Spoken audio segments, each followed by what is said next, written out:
रहा था। उसने ये बोला है कि मैं इलाज के अभाव में मर रहा हूँ, मुझे सुई दे दो, लेकिन एम्स वालों ने सुई तक नहीं दिया उसको। वहाँ पे वो इस वजह से वो नहीं थे, इतना बड़ा नाम ले रहा है और ये कह रहा है कि हम मर जाएंगे तब हमको सुई दिलवाएगा। वो पूरे टाइम होश में रहा है, दर्द वो एक एक दर्द को खुद सहा है वो अकेले, लेकिन कोई मेडिकल फैसिलिटी, कोई ये एक गवर्नमेंट कॉलेज है, लेकिन गवर्नमेंट कॉलेज के होने के नाते भी इसका कोई रिस्पॉन्सिबल नहीं है कि ये कोई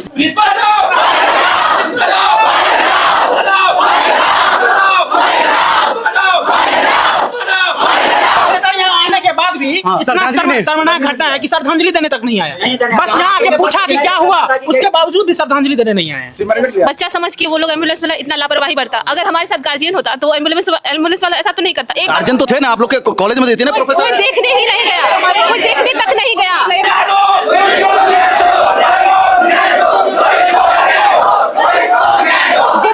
इसका मतलब कि वो जी सकता था, लेकिन कॉलेज की लापरवाही की वजह से और इलाज के अभाव की वजह से वो आज हमारे बीच नहीं है। 50 लाख का कंपनसेशन मिलना चाहिए रोहित कुमार के गार्जियन को। 50 लाख का कंपनसेशन मिलना चाहिए। स्टूडेंट का कुछ इंश्योरेंस भी होता है क्या? सरकारी नौकरी होता है, सरकारी नहीं कंपनसेशन।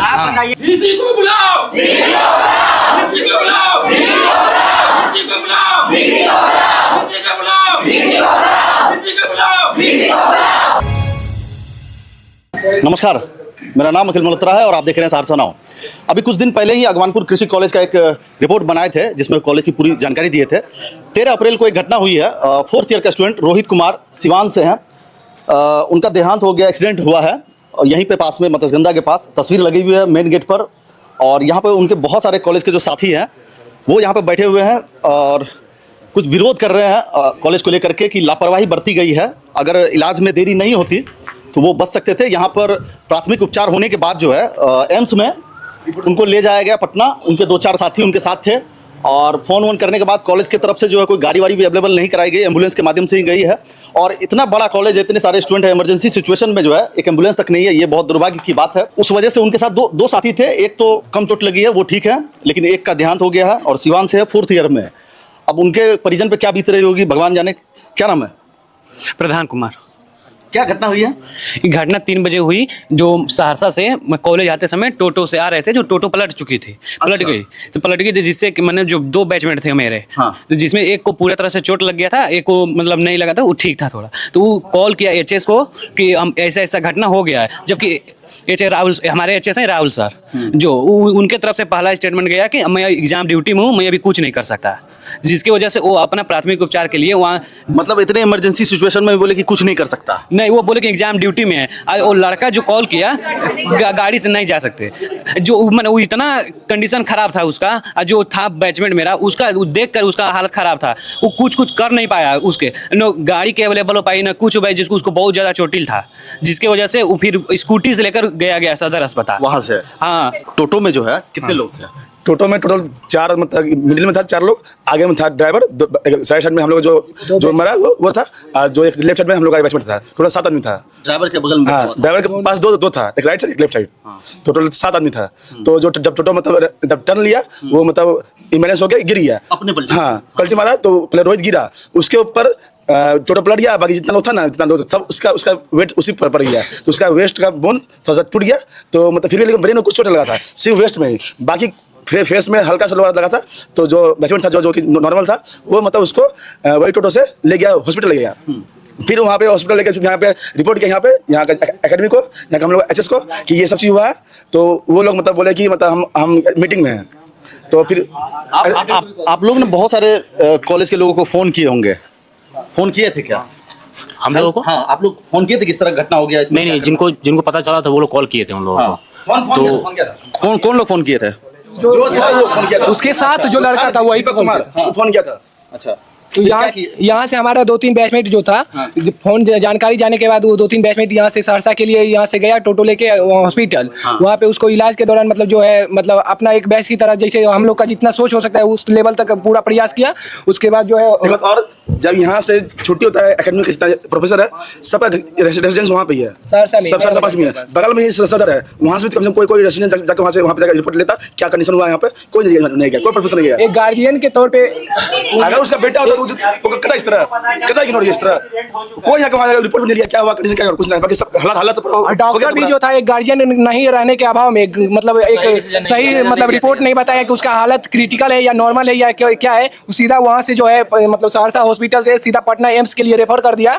बीच में जो एम्बुलेंस किया गया उसका भी स्पीड 50 था और बीच में खाना खाने के लिए भी एम्बुलेंस 1 घंटा रुका है। और हमारा बैचमेट जो उसके साथ था उसका भी एकदम मतलब उस स्थिति को देख के पूरा मेंटली मतलब अनबैलेंस था, जिसके कारण कुछ डिसीजन नहीं ले पाया। मतलब मरीज को पहुंचाने से पहले 1 घंटा गाड़ी लगा के एम्बुलेंस लगा के वो लोग खाना खाया।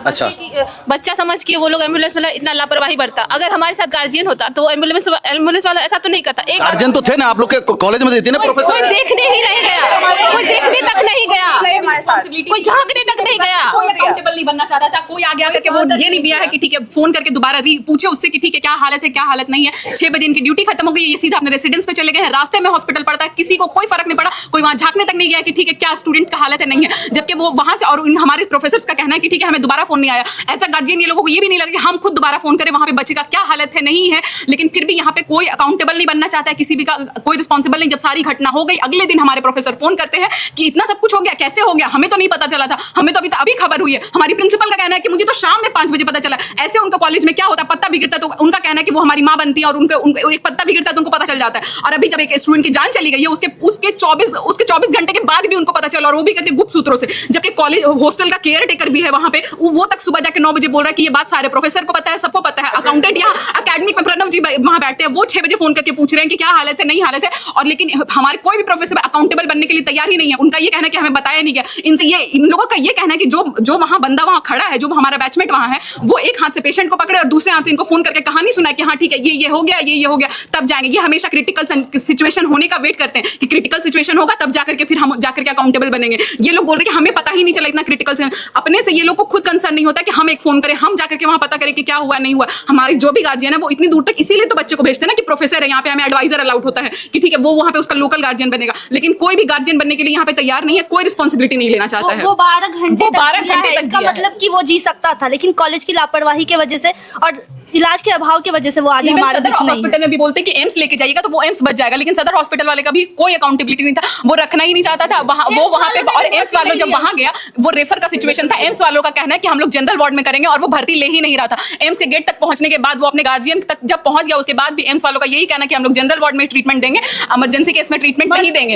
अभी वो सब कुछ बोल रहा था। उसने ये बोला है कि मैं इलाज के अभाव में मर रहा हूँ, मुझे सुई दे दो, लेकिन एम्स वालों ने सुई तक नहीं दिया उसको। वहां पे वो नहीं गए थे। इतना emergency case, refer situation Rohit Kumar ने बोला। हाँ, रोहित कुमार खुद बोल रहा है कि भाई मुझे जो अपने बैचमेट उसके साथ है वो नाम ले रहा है अपने बैचमेट और कह रहा है कि नहीं बताया गया उसको। ऐसे प्रोफेसर लोगों को क्या बताया जाएगा कि मेरा बैचमेट मरने वाला है? अब क्या प्रोफेसर को बताया जाएगा?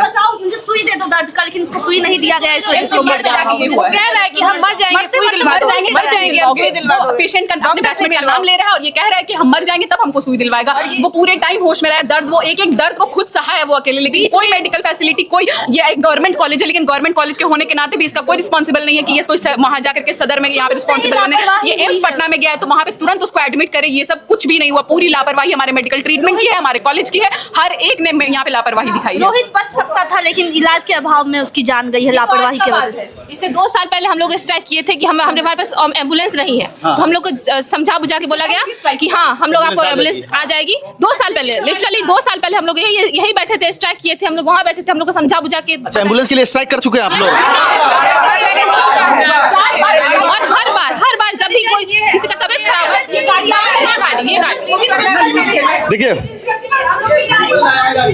एक गाड़ी है, एकदम नई गाड़ी है। कौन सी गाड़ी बोलते हैं इसको? स्कॉर्पियो है ना? महंगी होगी। ये गाड़ी खरीदने के लिए पैसा है मगर 10 लाख की एम्बुलेंस नहीं, इतनी महंगी नहीं है ना कि ये जान बचा सकती है। इतनी महंगी गाड़ी है नहीं, और महंगी लगेगी।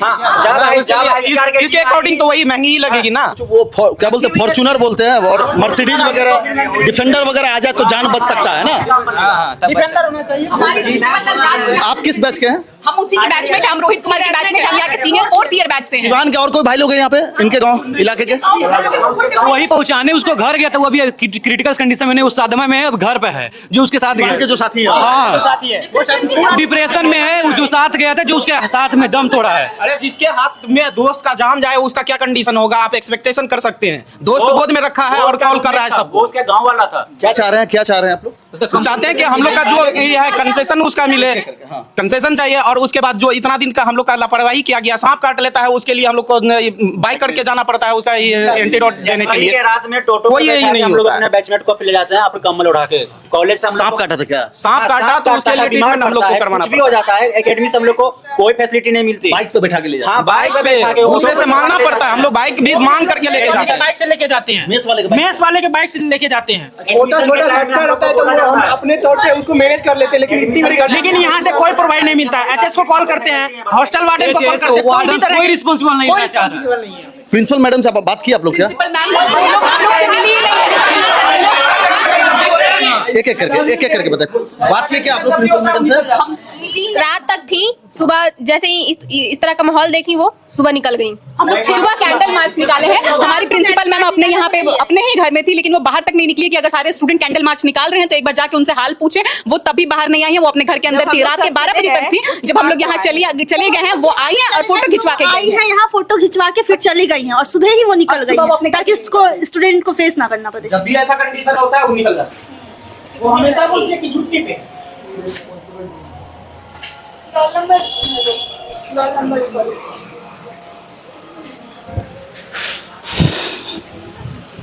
दुर्भाग्य है कह सकते हैं। इतना बढ़िया कॉलेज है। अभी कुछ दिन पहले ही रिपोर्ट बनाए थे, सारा व्यवस्था सब कुछ ठीक है, बस वो दिखाने के लिए ही होता है ये। आईसीआर का टीम आता है तो 2 दिन पहले सारा जब इनको नया चेक के लिए आईसीआर वाले आते हैं। जब इनको एक्रेडिटेशन लेना होता है, कॉलेज को ए ग्रेड दिलाना होता है, तब ये सब चीज फैसिलिटीज आती है 2 दिन के लिए। और कुछ नहीं, सब कुछ वैसा का वैसा ही रह जाता है जैसे पहले था। ये बस दिखावे के लिए। 2 दिन पहले पर डे 10,000 का सैंक्शन पास होता है। 10,000 पर डे बस ऐसे ही है। हॉस्टल में जाके पेंट करवा दो, वहां जाके वाटर कूलर लगवा दो, फिल्टर लगवा दो। लेकिन जब स्टूडेंट की बारी आती है कोई पूछता तक नहीं कि क्या हुआ नहीं हुआ। बस जो है तो ऊपर बस दिखावा का जितना काम हो सकता है कि बाहर ताकि अच्छा दिखे, रेपुटेशन अच्छा बने, ए ग्रेड मिल जाए और बस यही होगा। इवन हमारे प्रोफेसर जब हमारा बैच में से कल या परसों ए ग्रेड मिला भी है यूनिवर्सिटी को। और इस घटना के बाद आप लोग कौन सा ग्रेड दे रहे हैं? ज़ीरो। ज़ी ग्रेड भी नहीं, ज़ी ग्रेड भी नहीं हमारे बैच में थी। क्या ग्रेड? देखिए ये कोई मामूली घटना नहीं है, ये बहुत शर्मनाक घटना है। और सहरसा में ये कॉलेज है, यहाँ की स्वास्थ्य व्यवस्था तो जान ही रहे हैं कि कितना बदतर स्थिति में है। और कॉलेज का इतना बड़ा प्रशासन है। अभी यहाँ पे कोई है मौजूद कॉलेज के? सब प्रोफेसर होते हुए भी सब छुपे हुए हैं। कोई है? कोई आसपास है? सब छुपे हुए हैं, सब छुपे हुए हैं, सब कैंपस में छुपे हुए हैं, सब छुपे हैं। कैंटीन के पीछे है, इस तरफ है।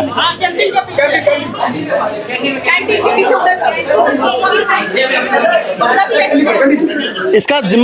इसका जिम्मेदार सीधे तौर पे ये कॉलेज प्रशासन है और यहाँ की स्वास्थ्य व्यवस्था है कि ये लड़का सिवान से यहाँ पढ़ने के लिए आया था आईसीआर के माध्यम से। कितना पढ़ लिख करके ये मतलब एग्जाम निकाल करके ये इस कॉलेज में आया था। 3 महीना में इसको डिग्री मिलने वाला था। ये कितना सपना लेकर के निकला होगा घर से। और ये कितना भाई बहन था? 2 भाई। एक इससे बड़ा है, छोटा? बड़ा है। ये छोटा था। और जिस दिन एक्सीडेंट हुआ है वो अपने घर से ही आ रहा था। वो अपने घर से हंसते खेलते घर से आ रहा था और दूसरे दिन बॉडी बन के घर जा रहा है। ऐसा है। इवन कि जब हमारे कॉलेज घर से कॉलेज आ रहा था, ग्रेड ए मिल गया, उसके बाद हमारे सारे टीचर स्टेटस लगाते, कांग्रेचुलेशन हमारे वीसी के अंडर में इतना अच्छा प्रमोशन हुआ है, इतना अच्छा काम हुआ है हमारे वीसी का। लेकिन ये एक स्टूडेंट को ट्रिब्यूट देने, किसी का हाल पूछने कोई नहीं गया, उसके घर से तक कुछ नहीं हुआ है, कोई फैसिलिटी। और उनके कॉलेज में किसी की मृत्यु हो गई, किसी को मतलब नहीं है। स्टेटस ये लग रहा है कि कांग्रेचुलेशन टू आवर वीसी, हमारे यूनिवर्सिटी को मिल गया, बस यही। और कौन लोग फोटो खिंचाए हैं? बस सिर्फ प्रिंसिपल मैम आई है, बाकी कोई नहीं आया। बाकी प्रोफेसर कोई नहीं आया मिलने के लिए, कोई नहीं। प्रोफेसर यहाँ आने के बाद भी इतना शर्मनाक घटना है कि श्रद्धांजलि देने तक नहीं आया। बस यहाँ आके पूछा कि क्या हुआ, उसके बावजूद भी श्रद्धांजलि देने नहीं आए। सिर्फ देखा कि क्या क्यों कर रहे हो, मैटर को मैनेज करने के लिए सिर्फ यहाँ आया गया और इसके श्रद्धांजलि दिया। इतना यहाँ का प्रोफेसर लोग आए, एक भी श्रद्धांजलि नहीं दी यहाँ पे। सिर्फ कब तक धरना बैठिएगा आप लोग?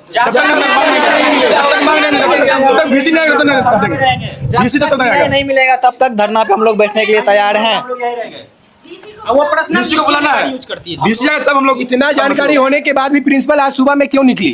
क्या कारण था निकलने का? इससे भी पहले आइडिया हो गया था कि हम लोग क्योंकि कल यहाँ पे श्रद्धांजलि अपना सिंगल फोटो खिंचा के गई है और उसके बाद आज सुबह में घटना होने के बाद भी आज सुबह में वो निकल गई है। क्यों?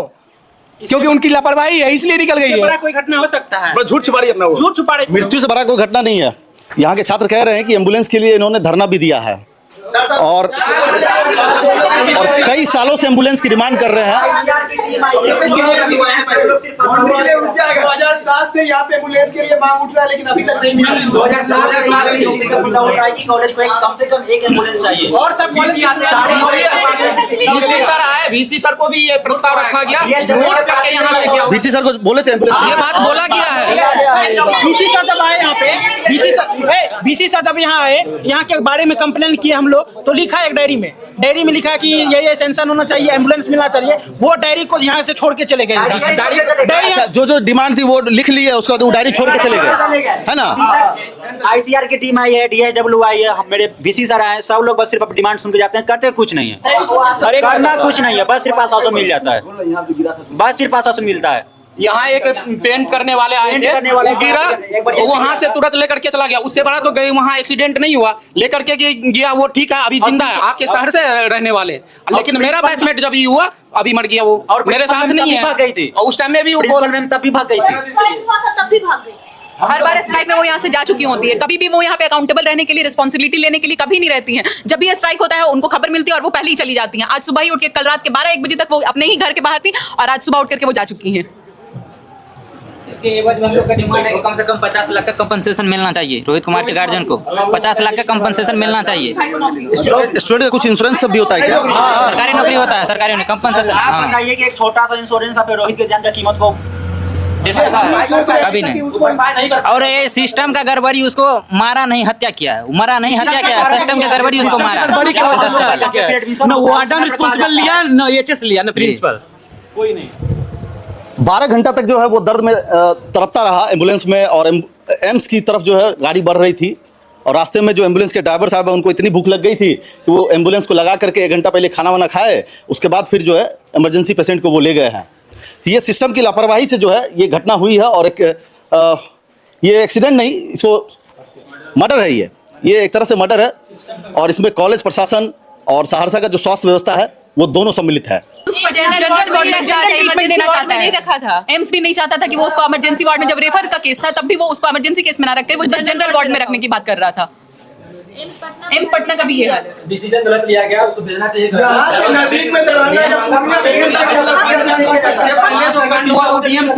तो उनके साथ जितने लोग थे उनका तो उतना काम नहीं कर रहा होगा ना, उनको और सपोर्ट की जरूरत होगी ना। मेरा ही दोस्त, मेरा गोद में रहे, और मेरा दिमाग क्या काम करेगा? घबरा जाता है, परेशान रहेगा ना, और कॉल कर रहा हूँ। गार्जियन का जरूरत था जो गाइड कर सके कि किधर ले जाना है, क्या करना है। चलिए, हमारा एक ही मुद्दा है कि ये बात जिला पदाधिकारी तक जाए और हमारे बैचमेट रोहित को जस्टिस मिले। ये धरना अगर नहीं खत्म होता है तो कल यहाँ बीपीएससी का एग्जाम है, हम लोग होने भी नहीं देंगे। अच्छा, एग्जाम भी है। या सेंटर बड़ा होगा, पेपर चल रहा है। चलिए, डीएम साहब को बुलाने की मांग है छात्रों की। अभी जैसा कि हम लोगों को जैसे ही सूचना मिली है, बच्चों के द्वारा ही सूचना दी गई है। सूचना मिलते के साथ एक उच्च स्तरीय टीम, जिसमें डायरेक्टर एक्सटेंशन के नेतृत्व में, जिसमें डायरेक्टर एक्सटेंशन है, मैं स्वयं director administration, director student welfare and एक हमारे सीनियर कलीग डॉक्टर शशिकांत, कुलपति महोदय ने एक ये जल्दी से ये रिपोर्टिंग टीम बना के भेजी है, और पूरी स्थिति की विस्तृत जानकारी लेके और उसके पश्चात इस पर जो व्यवहारिक कार्रवाई होगी, त्वरित कार्रवाई की जाएगी।